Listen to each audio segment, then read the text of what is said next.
श्रीमद् भगवद गीता यथायथ की श्रील प्रभुपाद की जय पताका स्वामी गुरु महाराज की गौर प्रेमानंद हरि हरि बोल।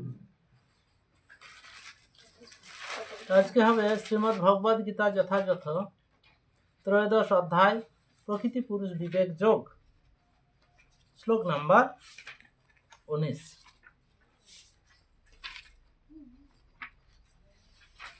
সকলে বার করা হয়েছে শ্লোক নাম্বার 19 হয়েছে। ইতি ক্ষেত্রং তথা জ্ঞানং জ্ঞেয়ং চোক্তং সমাসতঃ মদ্ভক্ত এতদ্বিজ্ঞায় মদ্ভাবায়োপপদ্যতে। ইতি ক্ষেত্রং তথা জ্ঞানং জ্ঞেয়ং চোক্তং সমাসতঃ মদ্ভক্ত এতদ্বিজ্ঞায় মদ্ভাবায়োপপদ্যতে। বলো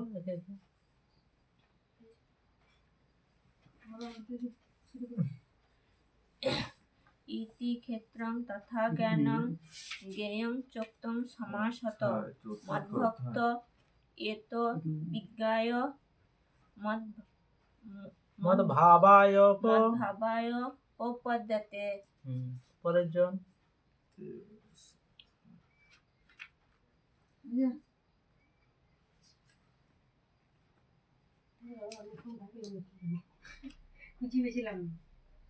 ইতি ক্ষেত্রং তথা জ্ঞানং জ্ঞেয়ং চোক্তং সমাসতঃ মদ্ভক্ত এতদ্বিজ্ঞায় মদ্ভাবায়োপপদ্যতে। পরের জন ইতি ক্ষেত্রং তথা জ্ঞানং জ্ঞেয়ং চোক্তং সমাসতঃ মদ্ভক্ত এতদ্বিজ্ঞায় মদ্ভাবায়োপপদ্যতে। পরের জন ইতি ক্ষেত্রং তথা জ্ঞানং জ্ঞেয়ং চোক্তম সমাসতঃ মদ্ভক্ত এতদ্বিজ্ঞায়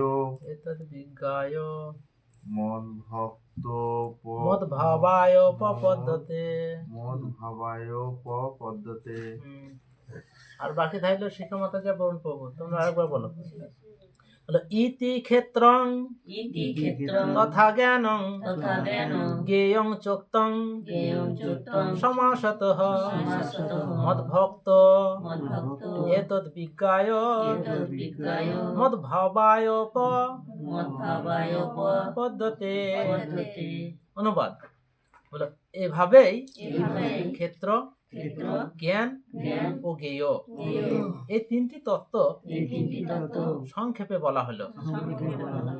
আমার ভক্তই কেবল এই সমস্ত বিদিত হয়ে আমার ভাব লাভ করবে করেন। তা কত সুন্দর কথা। দেখো এখানে কি বলা হলো, ক্ষেত্র জ্ঞান আর জ্ঞেয় এই যে তিনটে ভাবের কথা, এই তিনটি তত্ত্ব সংক্ষেপে বলা হলো, এই অধ্যায় বলা হলো। তাই আমার ভক্তরা কেবল এই সমস্ত বিদিত হয়ে আমার ভাব লাভ করবেন। তাই কেননা ভগবানের কথা না শুনলে পরে ভগবানের এই ভাব লাভ করা সম্ভব না, কখনো হবে না।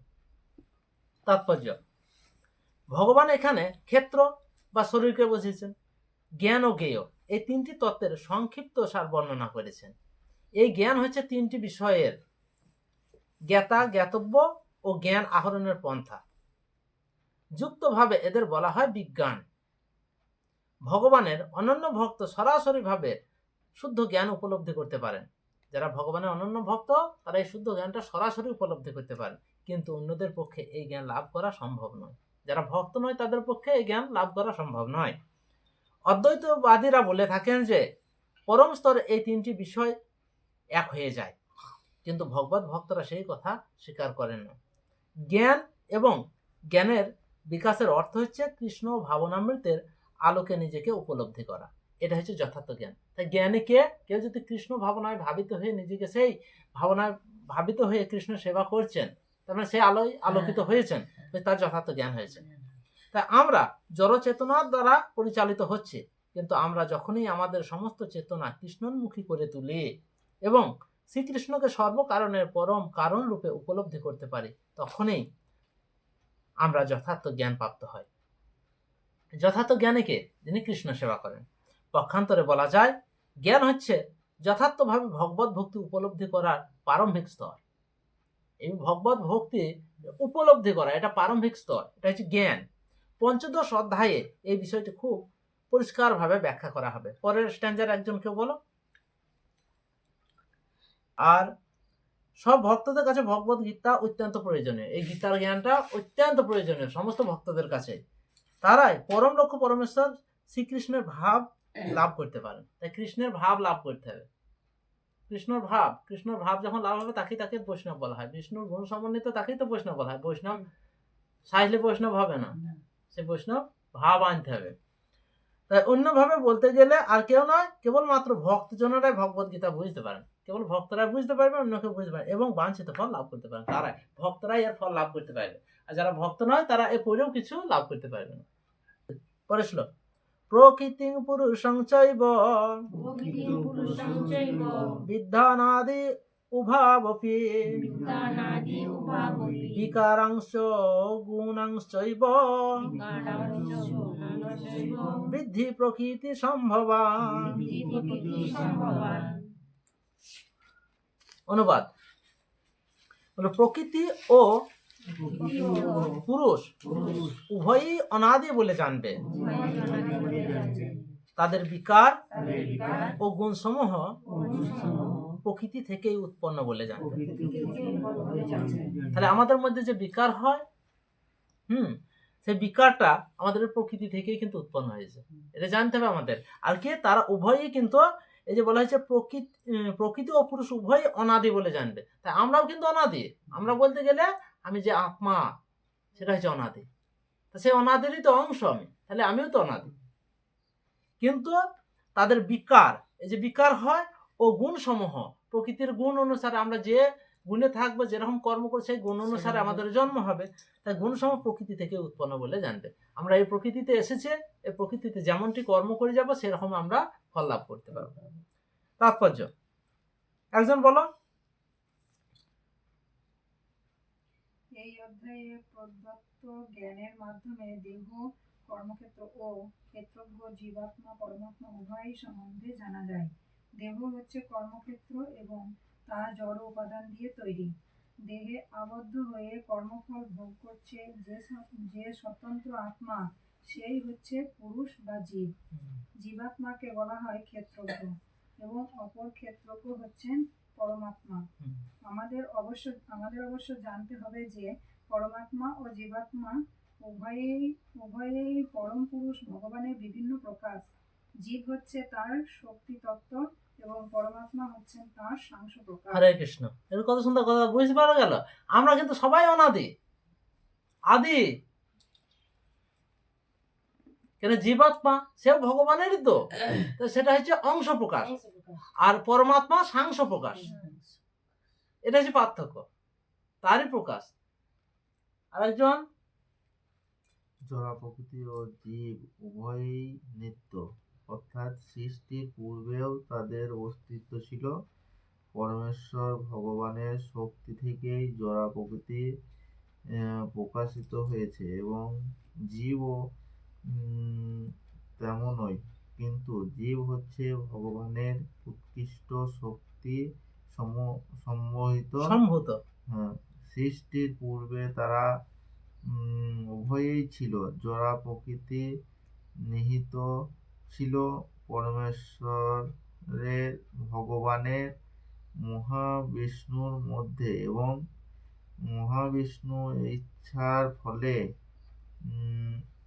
মহৎ তত্ত্বের মাধ্যমে আবার তারা প্রকাশ হয়। তেমনই জীবেরাও তার মধ্যে আছে, কিন্তু যেহেতু তারা বদ্ধ অবস্থায় রয়েছে তাই তারা ভগবানের সেবা বিমুখ। তাই তাদের চিদাকাশে প্রবেশ করতে দেওয়া হয় না। কিন্তু জড় প্রকৃতিতে আসার ফলে এই সমস্ত জীবকে আবার জড় জগতে কর্ম করবার সুযোগ দেওয়া হয়, যাতে তারা চিৎ জগতে প্রবেশ করবার জন্য নিজেদের তৈরি করে নিতে পারে। হরে কৃষ্ণ। বেশ, ওখানে থাকবে আর একজন কাছে প্রভাস থেকে বলে দেবে। তাহলে কি বলা হলো, এই যে জড় জগৎটা তৈরি করেছে কি কারণে? যে আমাদেরকে সংশোধন করা যায়, যাতে নিজেকে তৈরি করে নিতে পারবে কর্মের মাধ্যমে আমরা সেই চিৎ আকাশে যেন প্রবেশ করতে পারি। তাছাড়া যদি এই মায়াবদ্ধ হয়ে যদি শুধুমাত্র এই গাধার মতো দিন রাত পরিশ্রমই করে যায়, শুধু পেট ভরার জন্য আহার নিদ্রা ভয় মৈথুন যদি করে যায়, তাহলে পরে কি হবে? আর সেখানে প্রবেশ করার যোগ্যতা আমাদের হারিয়ে যাবে, কখনো সেই সুযোগটা পাবো না। তাই এই জগতে থাকতে হবে, এই জগতে কর্ম করতে হবে, তার পাশাপাশি আমাদেরকে কৃষ্ণ ভক্তির অনুশীলন করতে হবে। কোনটা বাদ দিয়ে নয়, কিন্তু এটা সংশোধনাগার। এখানে এমন ভাবে আমাদেরকে কর্ম করতে হবে যেন আমরা সেখানে যাওয়ার যোগ্যতা অর্জন করতে পারি। এই সুযোগটা বারবার আসবে না। পরে বলুন কাশী বাবু। সেটি জড় সৃষ্টির রহস্য।